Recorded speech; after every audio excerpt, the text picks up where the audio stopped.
What's your move? Like, what's your big move? I got lots of moves. What's your big move? I'm telling you my big move. Tell me your move. You're not ready for the big move. Welcome to MsMojo, and today we're looking at Ryan Gosling's evolution from child star to dramatic actor to Ken. I'm just Ken, and I'm enough, and I'm great at doing stuff.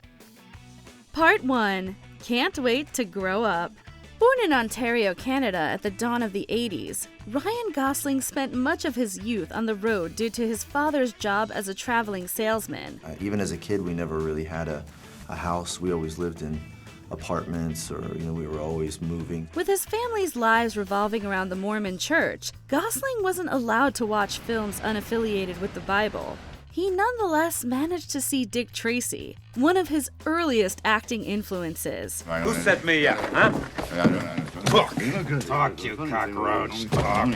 He also saw First Blood, which inspired the friendless Gosling to throw steak knives at the other school children, resulting in suspension. Things weren't much better at home, as his parents' marriage crumbled, although TV provided an escape. Seeing Raquel Welch dance with a giant spider on The Muppet Show, Gosling was no longer content watching TV. He wanted to be on it. Oh, please, walk to Demonstrating his knack for song and dance and talent shows, a 12-year-old Gosling was cast in a reboot of the Mickey Mouse Club.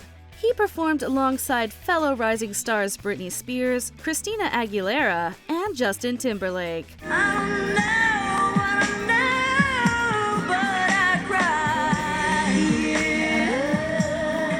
Gosling developed a close friendship with the latter, stealing a golf cart together. Timberlake's mother also took temporary custody of Gosling, as his parents divorced and his mother had to remain in Canada for work reasons. Well, that's good and all, but I think you guys need to make it a little more exciting. He eventually reunited with his mother, who stepped back from the church while allowing her son to choose his spiritual path.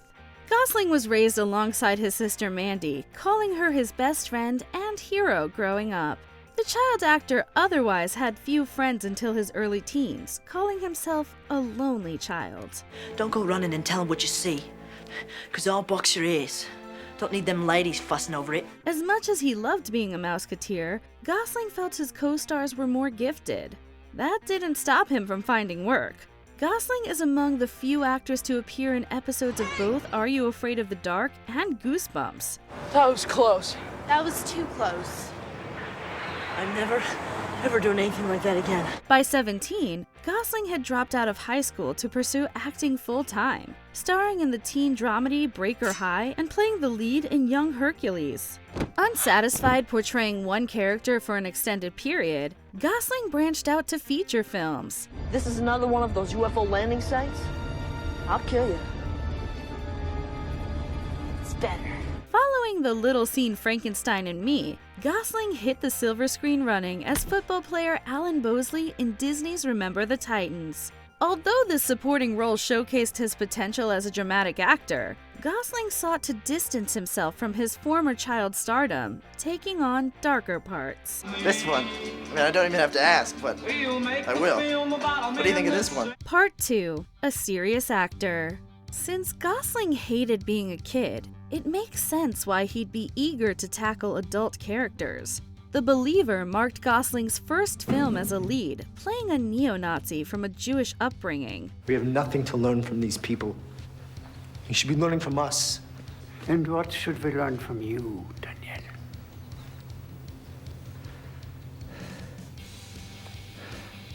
Kill your enemy. While Gosling shared little in common with this hate-filled protagonist, both had complicated relationships with their religious backgrounds, helping to shape his layered performance. The film was a Sundance favorite, while Gosling's transformative work echoed Edward Norton in American History X.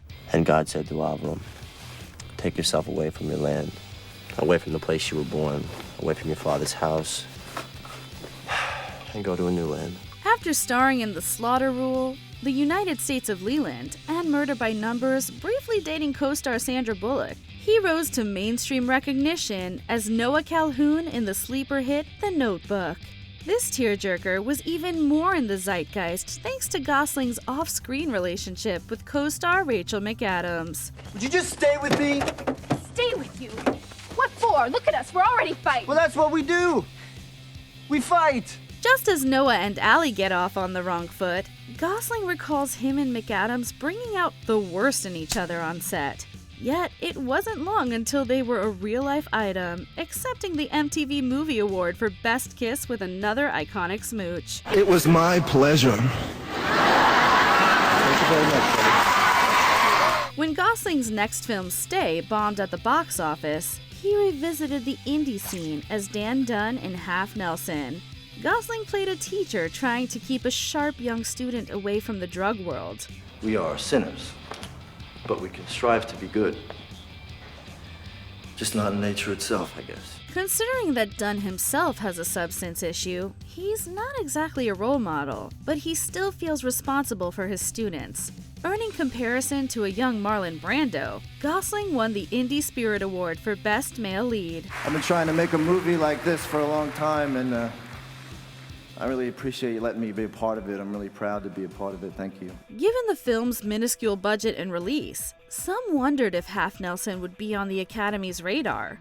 In something of a pleasant surprise, Gosling received his first Best Actor Oscar nomination, still being among the category's 10 youngest nominees. What's the key piece of career advice you got that helped you to stand here as an Oscar-nominated actor? Oh, man. I mean, I think, my mother always told me, if you're making a decision for the money, you're making the wrong decision. He worked with the category's oldest winner, Anthony Hopkins, in the legal thriller Fracture, but Lars and the Real Girl showcased a completely different side of Gosling.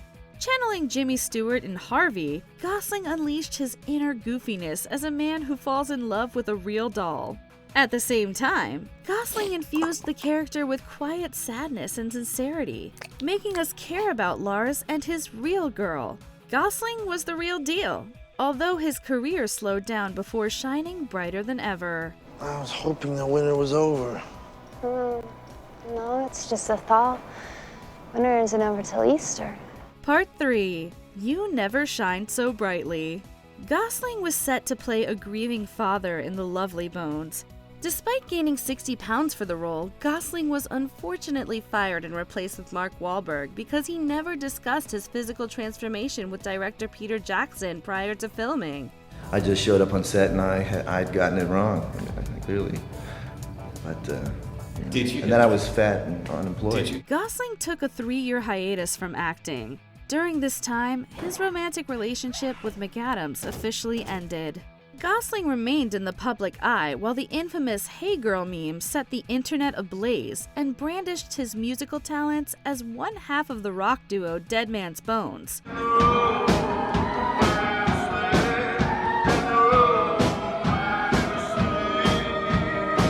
Returning to the screen, Gosling rounded out 2010 playing a thinly veiled version of Robert Durst in All Good Things and Dean Pereira in Blue Valentine. The latter contained possibly Gosling's most heartbreaking performance, as we see Dean dissolve from an optimistic fool in love to a shell who can't preserve his marriage. I don't know what to do. I don't know what else to do. Tell me what to do. Tell me what to do. I don't know what to do. Tell me how I should be. I don't know. Although co-star Michelle Williams scored a Best Actress nomination, Gosling's absence from the Best Actor lineup was considered a major Oscar snub. Gosling said he was actually relieved not to be nominated, meaning his work on the campaign trail was done. There's something you want to do? Like when? I don't know. If you're so good at so many things, you could do anything you wanted to do. You're good at everything that you do. He continued to exhibit his range, playing a lovable womanizer in Crazy Stupid Love, a stoic driver in Drive, and a Shakespearean campaign manager in The Ides of March, all within 1 year. While only in the first act of The Place Beyond the Pines, this would be among Gosling's most important projects, marking the beginning of his romantic partnership with co-star Eva Mendes. What are you doing now? You got plans? I gotta go home. Want me to give you a ride?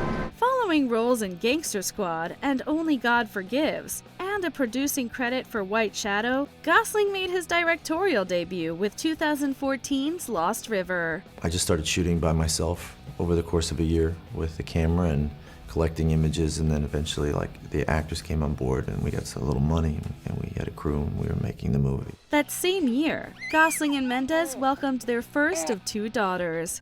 Becoming a father compelled Gosling to accept fewer dark roles. Between comedies like The Big Short and The Nice Guys, he hosted SNL for the first time. I was smiling and weeping, tears of joy, sir.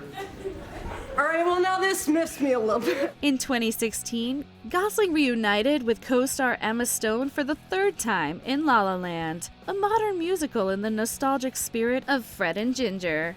Gosling learned to tap dance and play piano as Sebastian Wilder, his 2nd Oscar-nominated role.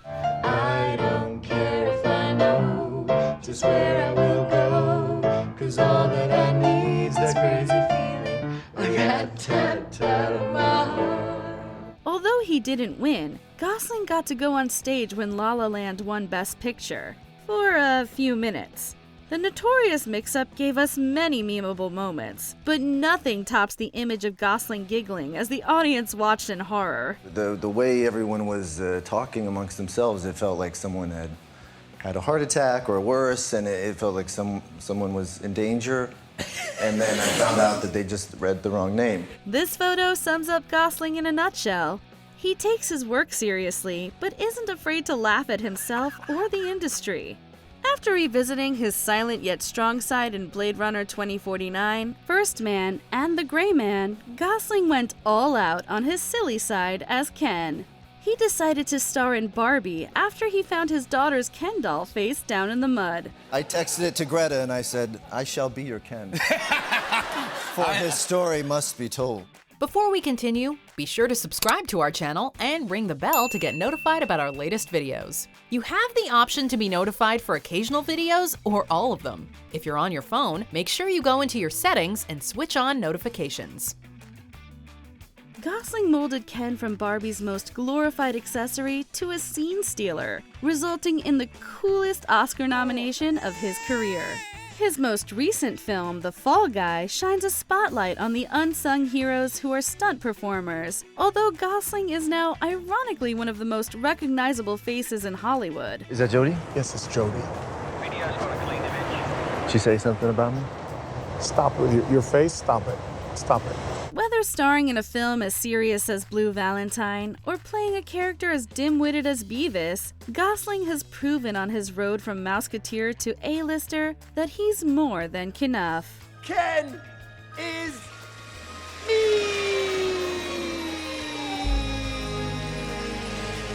What's your favorite Ryan Gosling performance? Let us know in the comments. I don't know, I just mean you're so good at so many things. You can do so many things. You have such capacity. Check out this other recent clip from MsMojo, and be sure to subscribe and ring the bell to be notified about our latest videos.